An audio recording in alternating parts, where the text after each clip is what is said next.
हाल ही में कलकत्ता में हुए एक सीनियर फीमेल रेसिडेंट डॉक्टर के रेप और मर्डर ने पूरे दुनिया को हिला के रख दिया है। ये न्यूज़ इतनी बड़ी हो चुकी है कि सिर्फ इंडियन मीडिया ही नहीं कवर कर रही है, इसे फॉरेन मीडिया भी बहुत ही नेगेटिव पर्सपेक्टिव से कवर कर रही है। हमारे देश में जिस प्रकार से ऐसे केसेस बढ़ते जा रहे हैं, हमें अपने आप से क्वेश्चन पूछना पड़ेगा कि एज अ सोसाइटी हम कहाँ फेल हो रहे हैं।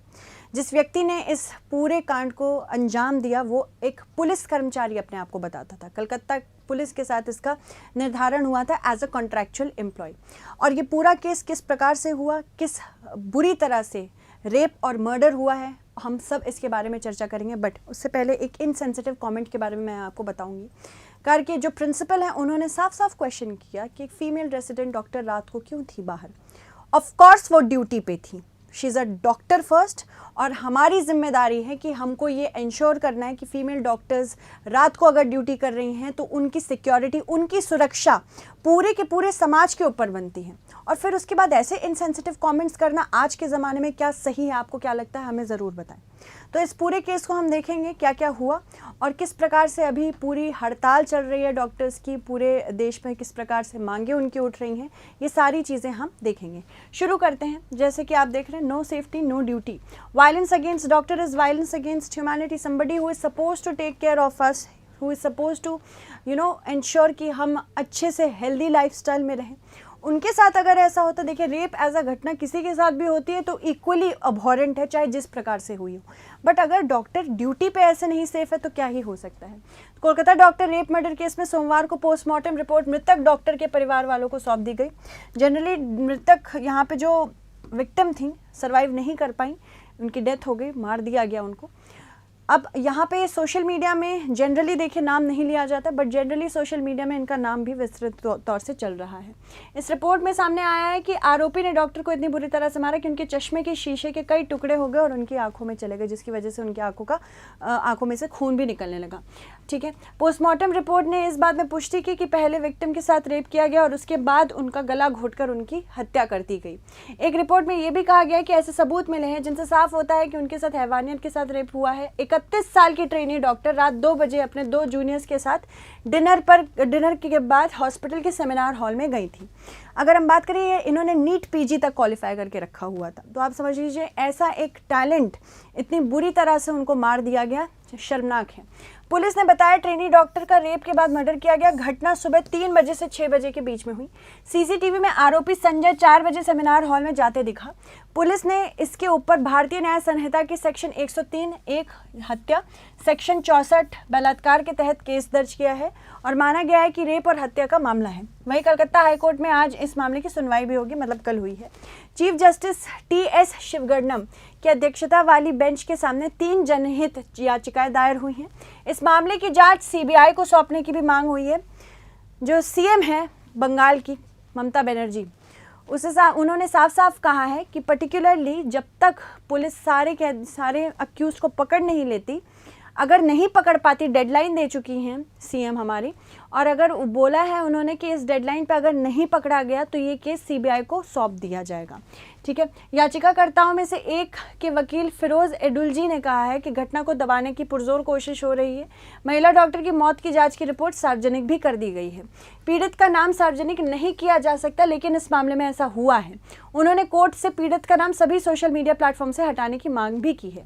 अब रिपोर्ट में ये भी बताया गया है कि आरोपी संजय रॉय कोलकाता पुलिस के साथ सिविल वॉलंटियर के तौर पर जुड़ा था। सिविल वॉलंटियर बेसिकली एक ऐसा स्टाफ होता है जो कॉन्ट्रैक्ट पर होता है और ट्रैफिक मैनेजमेंट और डिजास्टर रिस्पांस में ये काम कर सकता है। इसमें जो भी व्यक्ति नियुक्त किए जाते हैं उनको करीब 12,000 रुपये मिलते हैं। इसके अतिरिक्त पुलिस को मिलने वाली कोई सुविधा नहीं दी जाती। रिपोर्ट ये भी बताती है कि आरोपी इस अस्पताल में पेशेंट को भर्ती कराने के नाम पर पैसा भी वसूलता था। पूरा रैकेट चल रहा था। पुलिस वाले ना होने के बावजूद वो अपने कॉन्टैक्ट्स का इस्तेमाल करके पुलिस हेडक्वार्टर में रहता था। वह केपी कलकत्ता पुलिस लिखित टी शर्ट भी पहन के घूमता था। उसने अपनी बाइक पर केपी स्टिकर लगा के रखा है। जैसे आप आज भी निकल जाइए, फालतू के स्टिकर ऐसे चिपके होते हैं, वो भले ही उस किसी पोस्टिंग पे हो ना हो, फिर भी वो स्टिकर्स लगा के रखते हैं जनरली। बट अगर आप कभी पूछ के देखिए कि कौन है तुम्हारे यहाँ पुलिस में या कौन है तुम्हारे यहाँ वकील, तो कोई सही से जवाब भी नहीं दे पाता है। तो यहाँ पे जब कलेक्टर ही बन जाते, पूजा खेड़कर का मामला तो आप लोगों ने देखा है, जब यहाँ पे झूठा कलेक्टर ही बन के बैठा होता है तो आप बाकी लोगों की बात तो छोड़ ही दीजिए। तो एज अ सिटीजन आपका हक है पूरी तरह से क्वेश्चन करते रहना। पहली बात तो आप डिस्प्ले नहीं कर सकते, दूसरी चीज़ अगर इस व्यक्ति ने ऐसा काम यहाँ पे किया है तो एक तरह से इसने आसपास के लोगों में एक ट्रस्ट भी जीत लिया होगा कि ये तो पुलिस में है, ये तो हमारी रक्षा करने के लिए आया है। ठीक है, स्थानीय मीडिया के मुताबिक जब पुलिस ने उसे गिरफ्तार किया तो पूछताछ शुरू होते ही उसने गुनाह भी कबूल कर लिया और उसको कोई फर्क भी नहीं पड़ा। उसने कहा मुझे चाहे तो फांसी दे दो। अब देश भर में 3 लाख स्टूडेंट्स की हड़ताल शुरू हो गई है। घटना को लेकर सोमवार से देश भर के 3 लाख रेजिडेंट डॉक्टर्स हड़ताल पर हैं। एम्स दिल्ली समेत देश भर में सभी सरकारी अस्पताल में ओपीडी सेवाएं प्रभावित हो रही हैं और इमरजेंसी पर चालू रखी गई हैं। All India resident doctors association FORDA के general secretary doctor Sarvesh Pandey ने कहा, हेल्थ सेक्रेटरी से हमने घटना की सीबीआई जांच करने की मांग भी की है।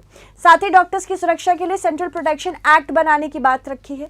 जब तक लिखित आश्वासन नहीं मिलता हड़ताल जारी भी रखा जाएगा। But more so and so ये सिर्फ कानून के लाने से नहीं हो सकता है। कानून तो हमारे देश में बहुत हैं, इनफैक्ट सज़ा भी अच्छी स्ट्रिंजेंट है, बट यहाँ पे कुछ प्रॉब्लम है। एज अ सोसाइटी हम पूरी तरह से मॉरली करप्ट हो चुके हैं, नैतिक रूप से हम भ्रष्ट हो चुके हैं। जब तक नैतिक भ्रष्टाचार नहीं हटेगा तब तक ऐसी घटनाएं हम देखते रहेंगे, चाहे हम जितने स्ट्रिक्ट और स्ट्रिंजेंट पनिशमेंट ला दें। अब ऐसे हैवान या ऐसे मॉन्स्टर्स जो कि तुरंत गुनाह कबूल करने के बाद कहते चाहे तो मुझे फांसी दे दो, इतना ज़्यादा डिसेंसिटाइज हो चुके हैं। इसने बाकी भी ज़रूर ऐसा कुछ ना कुछ कांड पहले भी किया होगा, हो सकता है वो सामने ना आया हो। और यहाँ पे अगर ये बात सामने आ गई, इससे पहले तो बहुत देर में सामने आई ये बात को सामने आने में बहुत समय लगा। केस दबाने की बिल्कुल कोशिश की गई है भाई, क्योंकि राज्य का नाम बर्बाद होता है, राज्य के साथ साथ जिस अस्पताल में उसका नाम बर्बाद होता है, तो पॉलिटिसाइजेशन होता है। तो यहाँ पे अंत में कौन सबसे ज़्यादा इफेक्ट होता है? जो मृतक है, मृतक के परिवार वाले, जो पीड़िता हैं उनके परिवार वाले। ठीक है, तो इंडियन मेडिकल एसोसिएशन ने केंद्रीय स्वास्थ्य मंत्री जेपी नड्डा को लेटर भी लिखा। इसमें देश के अस्पतालों को सेफ जोन घोषित करने की मांग की गई है और इस शब्द की परिभाषा कानून में तय की जाए, ये नहीं कि ओपन टू इंटरप्रिटेशन हो, क्या सेफ जोन है क्या सेफ जोन नहीं है। और वहाँ पे नियमित तौर से चेकिंग होती रहनी चाहिए कि कुछ ही डेजिग्नेटेड लोग वहाँ पे एंटर कर पाएँ।